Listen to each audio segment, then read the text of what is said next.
I spent a long time deciding whether to share my story. What's so special about it anyway? Just an ordinary life, an ordinary family. My husband and I have been married for almost 20 years. We have 2 sons, but they're grown now, off at college, and only call on weekends. That's normal. I understand. But when the house becomes this quiet, you realize just how much of your life revolves around your family, around those constant responsibilities. And when those responsibilities disappear, all that's left is emptiness. I've always been a homemaker. That was my choice. No one forced me. My husband works for a large company, and his career has always been the priority. I suppose I chose this path myself, to support him, to take care of our home and our children. But now, left alone in this house, I've started to wonder, what am I doing for me? The days stretch on, one after another. Morning coffee, cleaning, a trip to the store, sometimes a chat with a neighbor. In the evening, I cook dinner for my husband, but he almost always comes home late.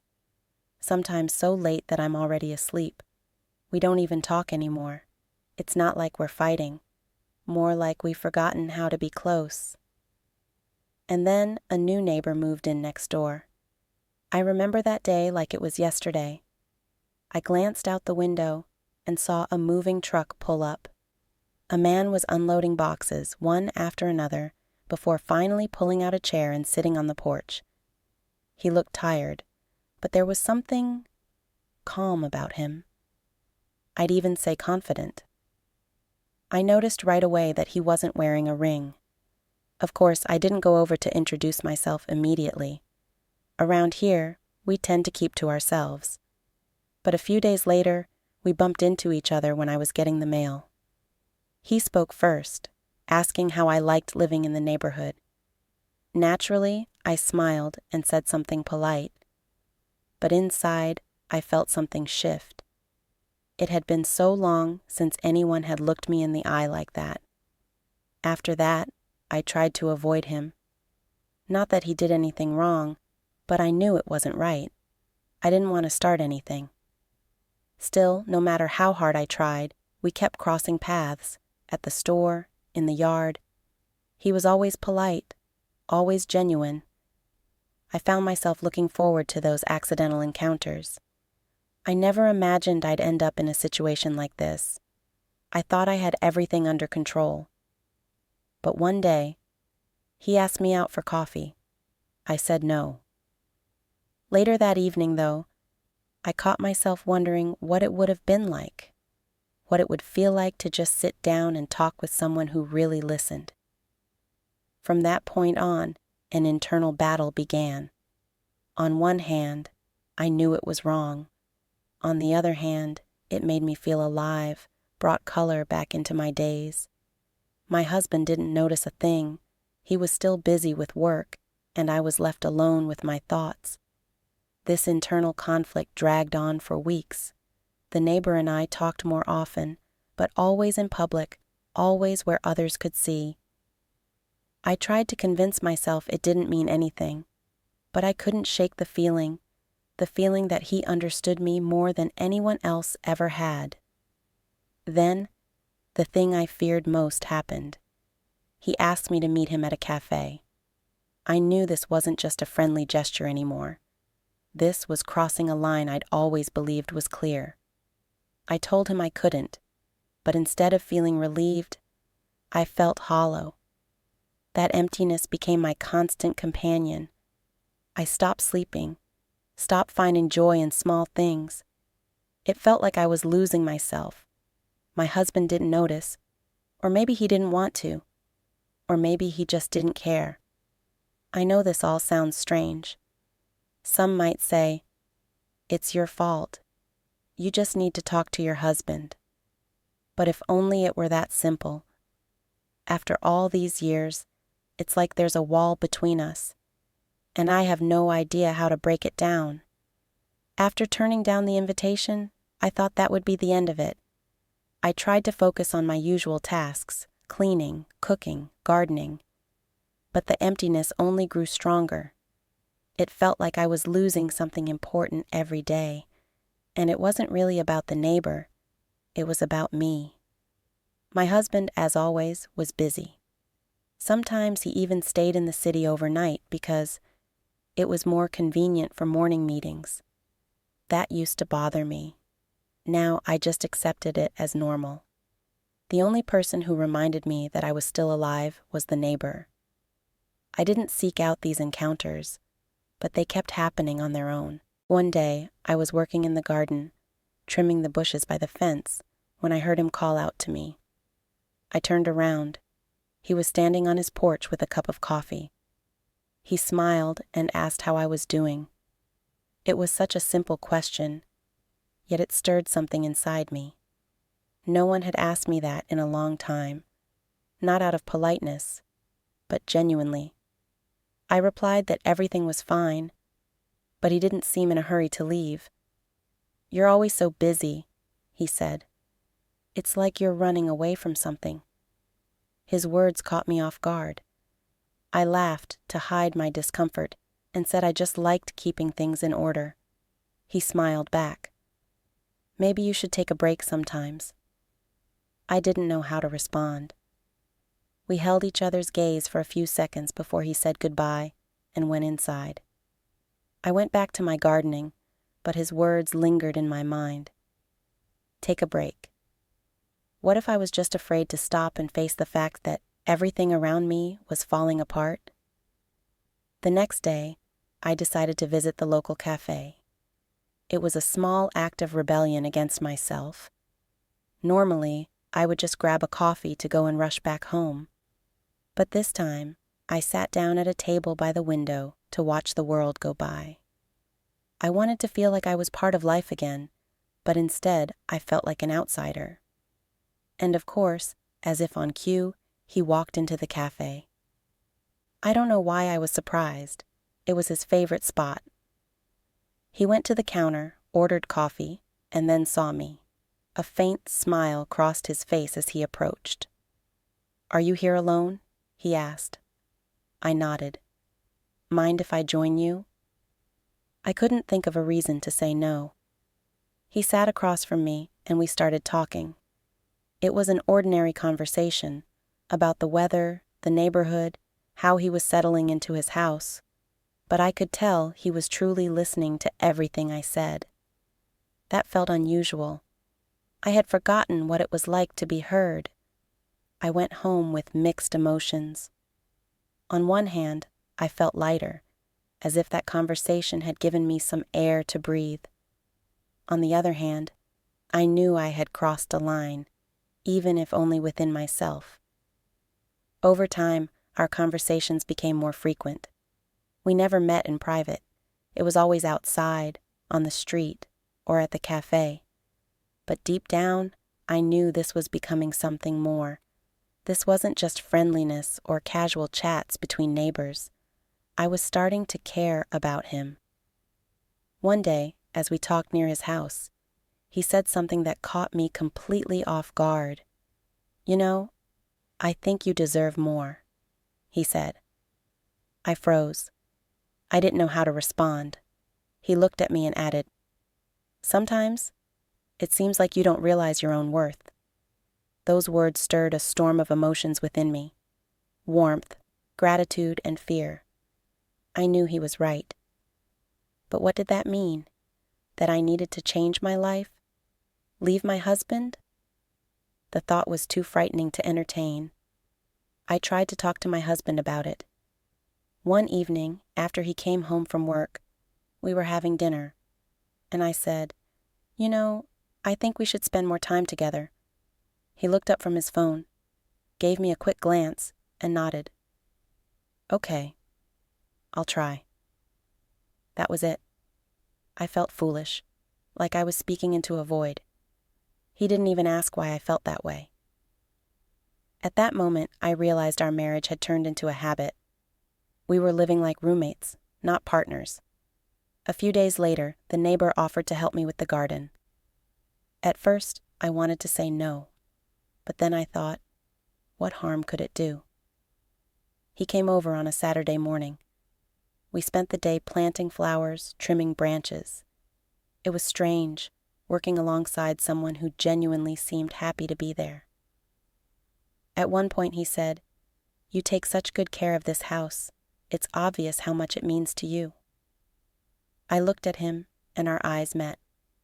It was one of those moments when you feel an unspoken connection, when you know there's something deeper between you, even if no one says it aloud.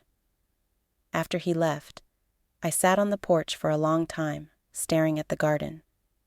I felt scared of the thought that I could ruin my life, but even more scared of the realization that I couldn't go back to the way things were. Now, as I write this, it's hard to pinpoint when things went so far. At the time, I thought I was in control. I convinced myself it was just friendly conversation, that I just needed someone to talk to. But now I see it started much earlier than I was willing to admit. After that morning in the garden, I began finding excuses to see him. Sometimes it was a casual hello over the fence. Sometimes a brief chat by the mailbox. He was never intrusive, never pushed me. And that was probably the most dangerous thing about him. He gave me space, but he was always there. One evening, I finally decided to talk about it with a friend. We hadn't seen each other much lately, but she was always the person I could be honest with. I went to her house, and we sat in the kitchen over a cup of tea. Starting the conversation was difficult. How could I admit that, as a married woman, I was starting to feel something for another man? "You seem tense," she said, studying me carefully. "What's going on?" I sighed. I don't know how to explain it. Lately, it feels like my life is slipping by, like I'm alive, but I'm not really living. And then, he showed up. Her eyebrows raised slightly. He? I told her everything. Not in detail, of course, but enough for her to understand. She listened quietly, not interrupting. When I finished, she looked at me for a long moment before saying, "You know, I'm not going to judge you. But you have to understand, these feelings might just be your reaction to the emptiness in your marriage. You need to figure out what you really want." Her words stuck with me. She was right. I didn't know what I wanted. The only thing I did know was that I couldn't keep living like this. The next day, I made an appointment with a therapist. It was a hard decision. I had never seen a professional before, always believing I could handle things on my own. But now, I knew something had to change. My husband didn't know. He wouldn't have noticed, even if I told him. At the first session, I opened up about my life, my marriage, and the neighbor. I expected the therapist to judge me or offer some kind of ready-made advice, but instead, she asked a simple question. "Why do you feel so alone?"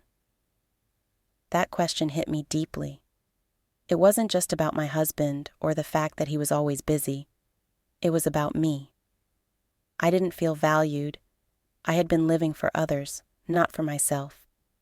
And the neighbor, whatever kind of person he might be, reminded me of what it felt like to be seen. After that session, I tried to focus on myself. I started doing yoga, signed up for a painting class. I tried to fill my days with something other than chores. But he was still in my thoughts. And the more I tried to push those feelings away, the stronger they became. One evening, I decided to send him a message, just to thank him for helping with the garden. I sat there staring at my phone, struggling to find the right words. Finally, I wrote, "Thank you for helping with the flowers. The garden looks so much better now." He responded almost immediately, "No problem. Glad I could help. Let me know if you need anything else." I knew it was dangerous, but those simple words brightened my day. I felt alive again, and that scared me more than anything. We kept running into each other. He was always polite, always maintained a respectful distance, but I could feel something growing between us. It was like a quiet flame that I was trying to extinguish, but it kept burning. Then, one evening, I heard a knock at the door. It was him. He stood on the porch, holding some papers. "Sorry to bother you," he began. "I've got an electrical problem, and I know your husband has a lot of experience with this sort of thing. Do you think he could give me some advice?" I froze. My husband wasn't home. I tried to explain, but he interrupted. "Don't worry about it. I just thought I'd ask. Didn't mean to trouble you." He was about to leave, but I found myself saying, "Wait, maybe I can help." I had no idea why I said that. Maybe I just wanted to stretch out the moment. We went to his house. I didn't know the first thing about fixing electrical issues, and he didn't expect me to. We just talked. About life. About the past. He told me he had moved here after a divorce, that this house was his chance to start over. I listened, and it felt like we understood each other without needing many words. When I got home, I felt even worse. It wasn't guilt. It was the feeling of standing on the edge of a cliff, not knowing what to do next. My heart was both heavy and light, my thoughts a tangled mess. I started questioning what was happening to me. Day by day, I became more aware that my desire to be near him went far beyond casual conversations and neighborly politeness. This wasn't just admiration or curiosity. It was more than that. A week passed. I tried to immerse myself in routine, washing windows, cleaning out the garage, repotting houseplants. It helped distract me for a while, but thoughts of him kept creeping back. Every time I stepped outside, I caught myself looking for him. Each time I saw his car, my heart quickened, but fear gnawed at me. Fear that this connection could destroy everything, not just my marriage, but also myself. I knew I needed to end it, to put a stop to these feelings, but I couldn't bring myself to do it. Deep inside, I felt that letting go of these emotions would mean losing something precious, something that made me feel alive. One day, I gathered the courage to talk to my therapist about it. During our next session, I confessed everything, how my neighbor and I had started talking, how I felt when I was around him, and how these feelings clashed with everything I believed in. She listened with her usual calm, then asked, "What do you think you're seeking in this relationship?" I hesitated. The answer was obvious, but saying it aloud felt terrifying. "I think I'm looking for connection, understanding. It's something I've been missing in my marriage. With him, I feel like I can be myself." "It's natural to crave connection," she said gently, "but you need to understand that he's not the solution to your problems.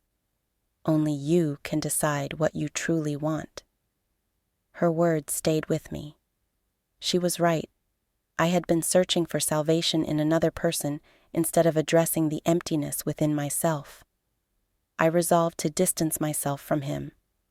I stopped visiting the cafe where we sometimes ran into each other. I avoided going outside if his car was in the driveway. I thought this would help, but instead of feeling relief, I felt even more trapped. It was as if I were locking myself back into the cage I had just begun to escape. One sleepless night, as I lay in bed, my husband turned to me. "Are you okay?" he asked, his eyes still fixed on his phone. I wanted to tell him everything, to pour out all the feelings I had kept bottled up, but instead I just nodded and turned away toward the wall. He didn't say another word. The following week, I ran into my neighbor at the store. It caught me off guard. I was reaching for a carton of milk when I heard his voice. "Hi." I turned around to see him standing there. He looked the same as always, but there was a depth in his eyes that I couldn't ignore. "Haven't seen you around lately. Everything okay?" he asked. I didn't know what to say. I wanted to tell him I'd been avoiding him, that I was trying to protect myself from something that felt both exhilarating and destructive. But all I managed was, "Yeah, I've just been busy."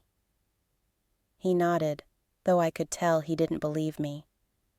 "If you ever need anything," he said, "you know where to find me." That conversation left me unsettled. On one hand, it was comforting to know he cared. On the other, it only strengthened my resolve to keep my distance.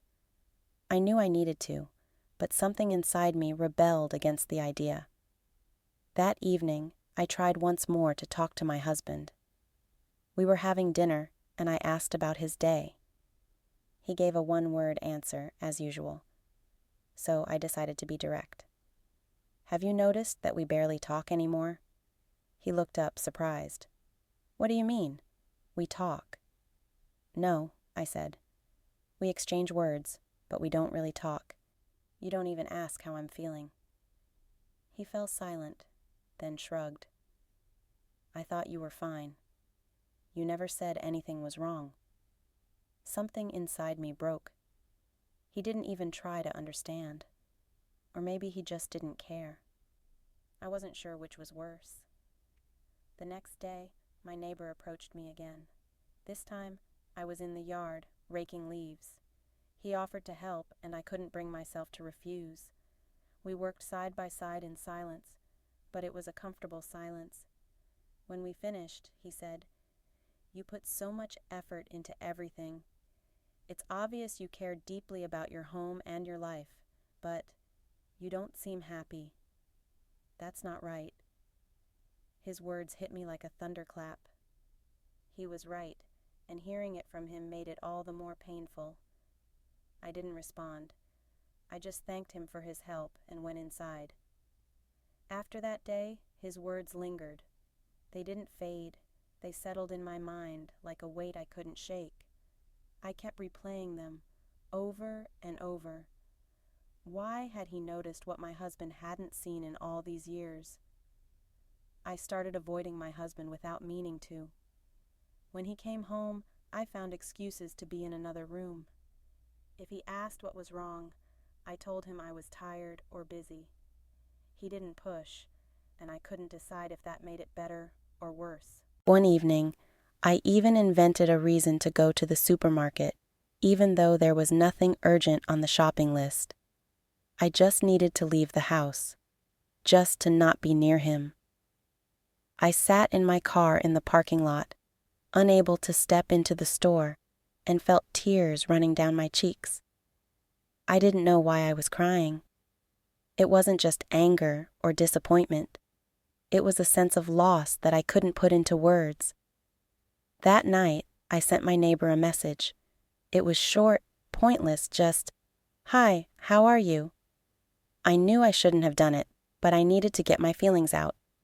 He responded almost immediately. "All good. How are you?"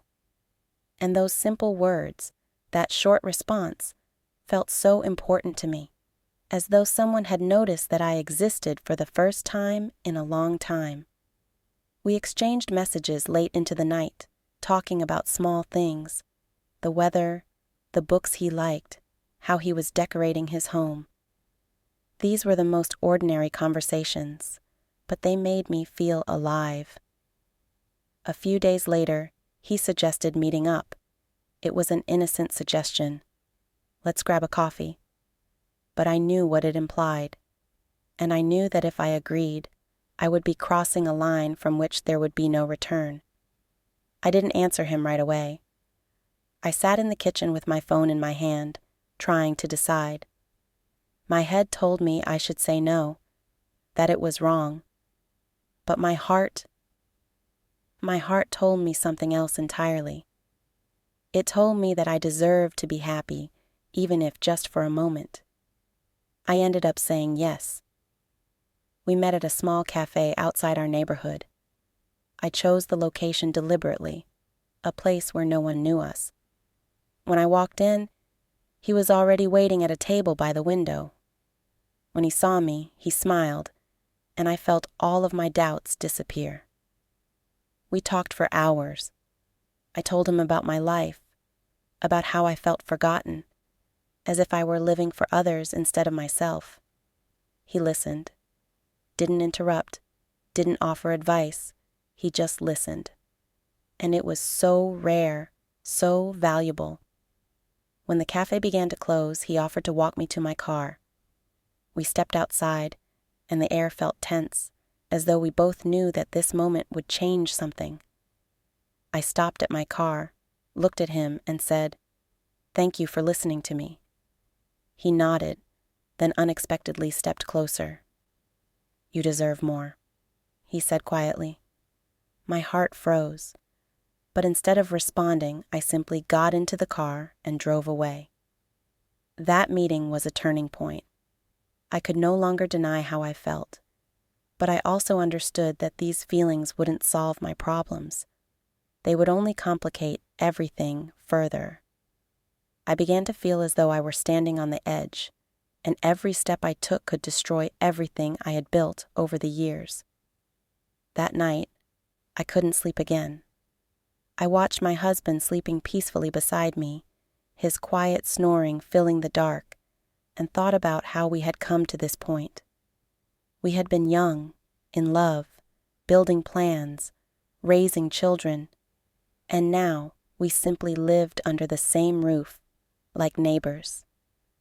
I thought about whether I should tell him, about how I felt, about how lost I had become. But every time I tried to start the conversation, I saw the exhaustion in his eyes, as if he had already given up, and I couldn't find the strength to shatter this illusion of stability. A few days later, my neighbor wrote to me again. This time, he suggested a simple walk. He said that he didn't want to complicate anything, that he just wanted to talk. I knew it was wrong, but I still agreed. We walked through the park, talking about the most ordinary things.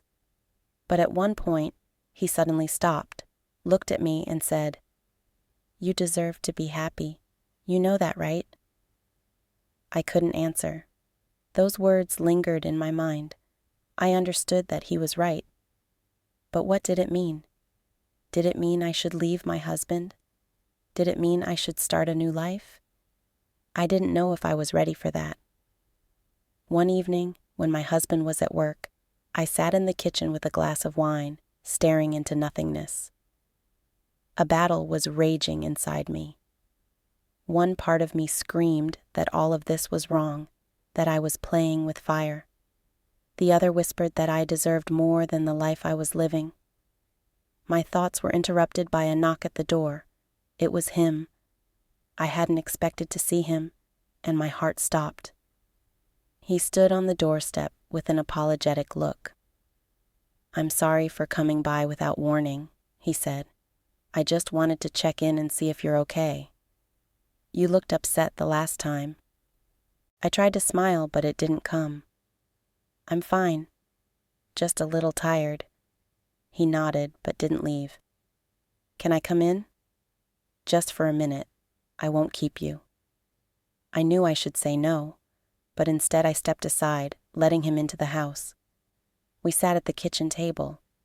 I offered him wine, but he declined. We just sat there, talking, as we always did. But this time, the conversation felt different. We both understood that there was something more between us, though neither of us dared to voice it. At one point, he looked at me and said, "You take on too much. You don't have to do everything on your own." His words hit me hard. They reminded me of how I felt in this house, in this marriage, like everything was my responsibility, yet I remained invisible. I tried to change the subject, but he stopped me.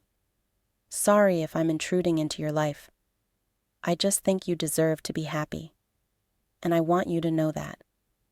His voice was quiet, but there was so much sincerity in it that I couldn't hold back. I started to cry. It was even unexpected for me. He didn't try to comfort me or embrace me. He just sat there beside me, silent, allowing me to cry it out.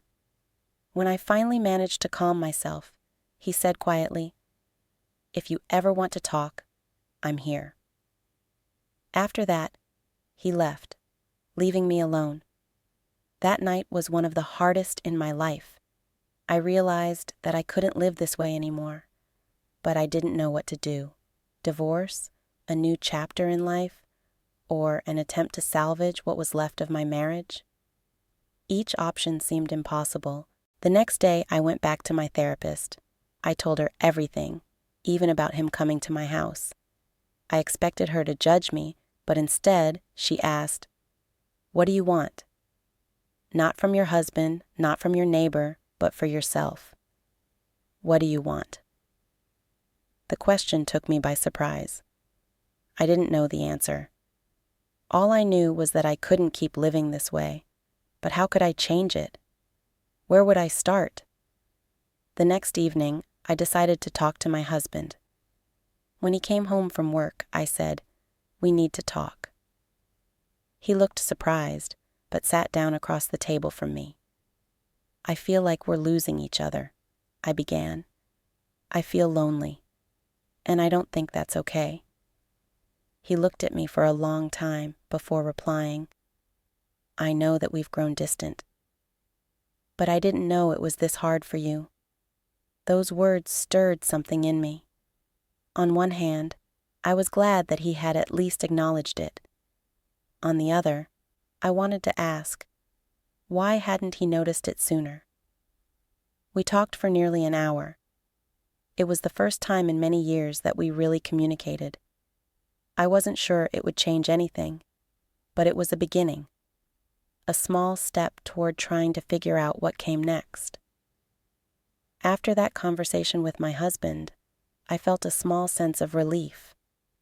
It wasn't a resolution, but at least it was a first step. We agreed to try to talk to each other more, though we both understood that rebuilding what was lost wouldn't be easy. I didn't hold on to false hope, but deep down, I wished it might still be possible. All this time, I had avoided the neighbor. I hadn't responded to his messages, tried not to cross paths with him. He seemed to have picked up on this and left me alone.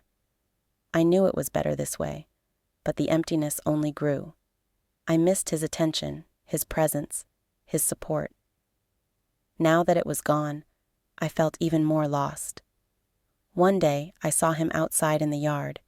He was mowing the lawn, seemingly unaware of me, or perhaps pretending not to notice. I stood by the window, watching him, feeling pain flare up inside me. It was the ache of loss, as if I had lost something important, something that had given me strength. I understood that my feelings for him were merely a symptom of my dissatisfaction with life, but knowing that didn't make it any easier. I wanted to go outside and talk to him, but I knew it would only make everything worse. My husband, apparently, was making an effort to change. He suggested going into the city for dinner, which was rare for him. I agreed, even though I wasn't sure it would help. We sat at the restaurant, eating, talking. He asked about my days, about what I did. It was nice, but it still felt artificial, as though we were trying too hard to be something we used to be. On the way back, he suddenly said, "I know I wasn't the best husband. I know I was too busy with work. But I don't want to lose you." These words struck a chord in me. I didn't know how to respond. They felt sincere, but they also felt late. Like he was saying them because he sensed a threat, not because he had truly come to terms with his mistakes. Despite his efforts, I still felt trapped. It was as if I were caught between two worlds, the life I had known all these years, and a life that could have been if I had chosen a different path. I couldn't decide which direction to take next, and it was driving me mad.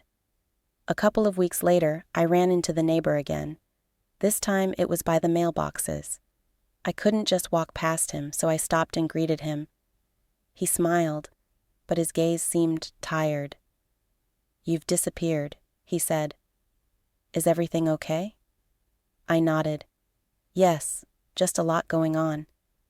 I expected him to start asking questions, but instead he said, "I'm glad you're okay." His words felt like he was trying to close the chapter, and I understood that he was struggling with this as well, that it was just as difficult for him as it was for me. After that encounter, I made a decision. I couldn't continue living in this suspended state. I needed to either try to repair my marriage or end it. And the first thing I decided to do was have an honest conversation with my husband. That evening, I brought up the conversation again. I shared my pain with him, how lonely I had felt, how I had lost faith in our marriage. He listened attentively, without interrupting. When I finished, he said, "I'm ready to fix everything, but I need to know, do you want that?" His question was simple, but I couldn't answer. I truly didn't know what I wanted. I was too confused, too overwhelmed to make a decision. All I could say was, "I need time." The next day, I went back to the therapist.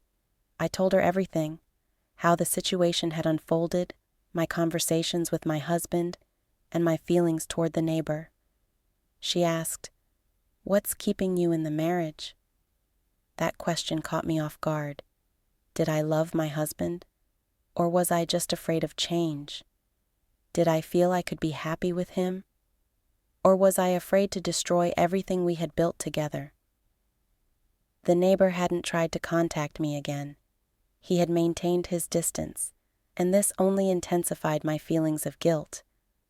I knew I had hurt him, but at the same time, I understood that his keeping his distance was the right decision. He couldn't solve my problems. This was my life, and I had to find a way to sort it out on my own. I still don't know how all of this will end, but I came to one conclusion. My life has to belong to me. I can't live for others or for the illusion of stability. I don't know what the future holds, but I'm ready to fight for my happiness. I started by spending an evening alone, without my phone, without the TV, without distractions. I simply sat on the porch with a cup of tea, looking at the stars, trying to feel what I truly wanted. Not for anyone else, but for myself. I realized that more than anything, I wanted peace. I didn't need dramatic emotions. I didn't need perfect relationships. I just wanted to feel alive, not stuck in a routine that drained my energy. The next day, I called my friend. I shared everything with her, my pain, my doubts, how lost I felt.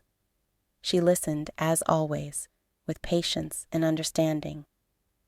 When I finished, she said, "I'm proud of you. You're beginning to notice that something is wrong. That's already a huge step." Her words felt like a breath of fresh air. I hadn't expected her to say that. I had thought that I was only making mistakes, that I was doing everything wrong. But her support reminded me that I wasn't alone. The neighbors seemed to have found the strength to let the situation go as well. We no longer spoke or texted. He was living his life, and I was trying to rebuild mine. It was difficult, but necessary. I understood that our relationship had only been an attempt to fill a void, and I couldn't build my future on that. Things with my husband were more complicated. We were trying to talk, but our conversations still felt shallow. One evening, he asked me again, "Do you want us to keep going?" I looked at him and answered honestly, "I don't know. I want to try, but only if we both truly want to. Not out of habit, not because of the children, but because we really see meaning in being together." He nodded, but didn't say anything. His silence felt like an answer to me. He didn't know what to do, just like I didn't. But at least now we were both honest with each other. A few more weeks passed. I started focusing more on myself. I went for walks, took up yoga, and even tried writing in a journal. It helped me sort through my thoughts and feel like I was beginning to find some balance. The neighbor sold his house and moved away. I found out by accident when I noticed a moving truck and a car parked in front of his house.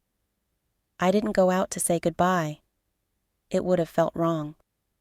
But I still felt a sadness, as though I were losing something important. Soon I came to the realization that my story with my husband had come to an end. Not because of the neighbor, not because of any loud arguments, but because we could no longer pretend that everything was okay.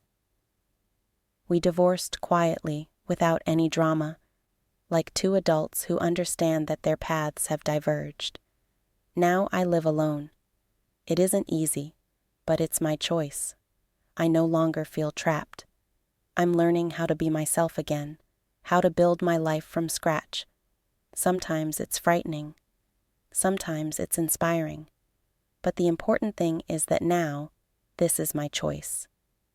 Thank you to everyone who read my story. It wasn't easy, but it helped me realize that I'm not alone. And if you're feeling lost right now, know this: you have the strength to change your life. The most important thing is to take the first step.